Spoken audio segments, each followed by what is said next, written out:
Hey everybody, it's Mr. Roboto and welcome to my channel. I have a brief comic book haul to share with you today. First up is this 3-issue limited series, X-Force Sex and Violence. You've probably seen these books around. They're beautiful, beautiful covers by Gabriel Dell'Otto. That's apparent, but what's really neat about these books is he also does the interior art, and it really is spectacular. I wish he would do more sequential art instead of doing just covers, because his artwork is stunning, and he puts a lot of work and detail into it. The price tag says $29.99 for the three of them, but the store owner said, why don't you make me an offer? And I think we settled on about $18 for the three of them, which I thought was a fair price. I've been wanting these books for a while, and I've never seen them in the wild before, so I was happy to get these. I also picked up these 3 issues, Detective Comics with Batman and Batgirl, number 413, Superboy, number 168, and Superboy number 172. And of course, what these books have in common is they have absolutely gorgeous, beautiful, stunning covers done by the master, Neil Adams. I absolutely love the way he draws Batman.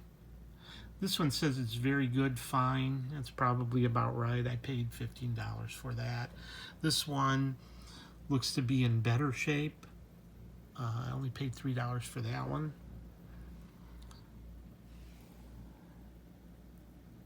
And this one's in really good shape too, for only paying $3 for it.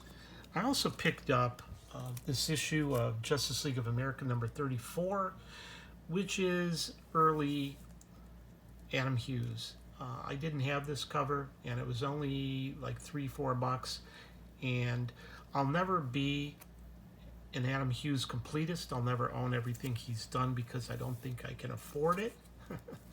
But whenever I see his stuff, I pick it up when I can for cheap. I also picked up this Justice League of America number 6, and I already have a copy, but I don't think it can hurt to have 2, especially when I only paid like $8 for that. So if I see that for under $10, I'm picking it up every single time.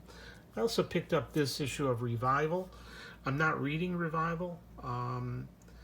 I picked it up solely because I thought that cover was just absolutely beautiful. Jenny Frison, awesome cover. Next up, I want to share with you a book that I picked up. If you're a Vampirella fan, you might want this book. If you're a Bruce Timm fan, you're definitely going to want this book. It has a beautiful cover by Jay Lee. This is some early Jay Lee artwork here. But what I'm really interested in was the interior artwork. There's a story in there by Ty Templeton and Bruce Timm. Now this book is available with this cover drawn by Bruce Timm. I saw it on eBay. There were a couple listed. One was, I think, over $100. One was about $75. Never seen one cheaper than $75. Really hard to come by. I never see it in the wild. And somebody stamped it up for $75, and I was bummed I didn't pull the trigger. But I don't know, $75 seems like a lot. The neat thing is, though, there's still artwork in there by Bruce Timm. It might not be his cover, but he does have a story in here. It's a short story called Lust for Life. And the way he draws Vampirella is absolutely stunning.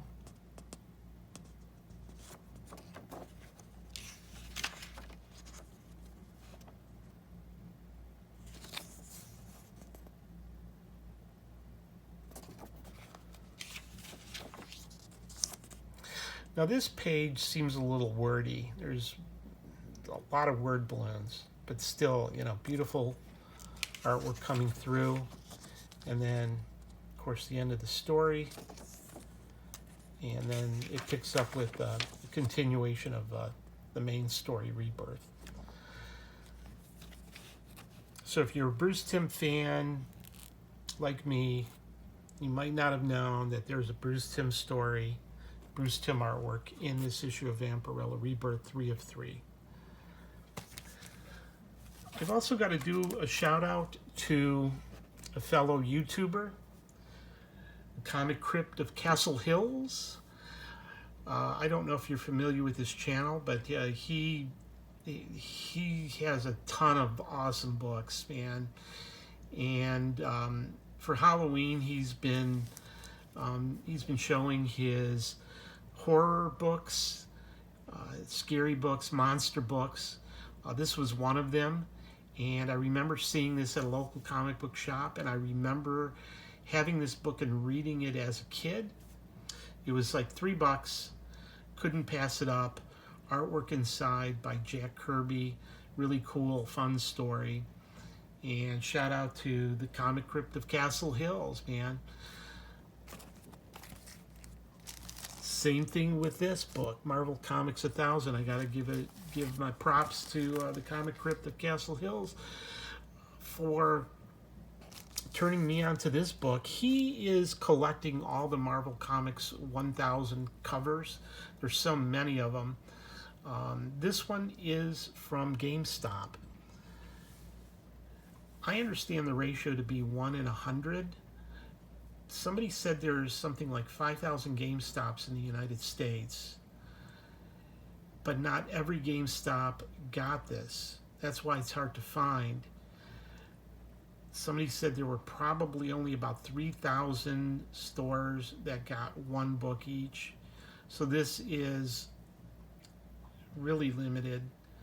And being a 1 in 100 for only cover price $9.99, I thought it was a good deal, good to have. I still kept it in the bag, and it seems to be in pretty good shape. Not a great cover, not a bad cover. You know, there is stuff going on in this book, even though the story was kind of, you know, a bunch of little stories that kind of didn't make sense. Some good ones, some bad ones. My understanding is this is the first appearance in here of the Masked Raider and the Eternity Mask. And I believe there's also, I don't know if this is the first appearance of Apocalypse's original 4 horsemen. They make an appearance in here at some point. So this book does have some value to it, I believe. I also picked up this, Marvel Comics 1000. This is the D23 Expo from the Ultimate Disney Fan Event. Still in the bag. This I bought on eBay, and this book is going on eBay for a raw copy. I want to say anywhere I've seen between about $200 to $300, depending upon condition. I made sure I got one that was still in the bag. I wanted it to be protected and preserved, and paid a little extra as a result. But I want it in an auction, and I'm happy to have it. And I'll tell you why I'm happy to have it. It's because of this guy right here. I don't hear a lot of people talking about this book in the comic community, but I see a lot of interest in it because this book is not only collectible for comic book collectors, but for people who collect Mickey Mouse memorabilia and Disney memorabilia. A lot of people are sleeping on this book. This book is the first meeting of Mickey Mouse and the Marvel characters. First appearance of Mickey Mouse in the Marvel Universe. To me, that is a huge milestone. It's the first, and I think this thing is going to hold its value. I don't think it's going to go down in price. I think it's only going to go up in value. That's why I went ahead, pulled the trigger. You know, really neat cover and a to me, a huge first appearance. Okay, last book I picked up was A Personal Grail. Green Lantern, Green Arrow, number 76. I had been patiently waiting for the right book at the right price. I get email alerts from eBay every time this book gets listed. I keep my eyes open at shows, and finally I picked this up at a reasonable price for a book with a reasonable grade. I believe this is probably a fine. There are no real issues other than up here there's a little bit of potential chipping and marbling, and a flattened corner up there. Pages are a little bit off white. They're not yellow, they're off white. The spine looks pretty good. It's pretty clean.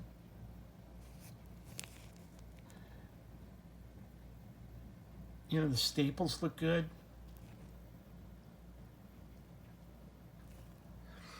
And the nice thing is this has not been cleaned or pressed. And I think if I get it cleaned and pressed, it will take it maybe from a fine to a very fine. It's certainly going to make it more presentable. But I was really happy to come across this. Like I said, I've been very, very, very patient, waited for the right price, and I love Neil Adams, had to have this, love the series. And anyhow, that's all I'm going to take up of your time. I want to thank you for watching, and as always, domo arigato.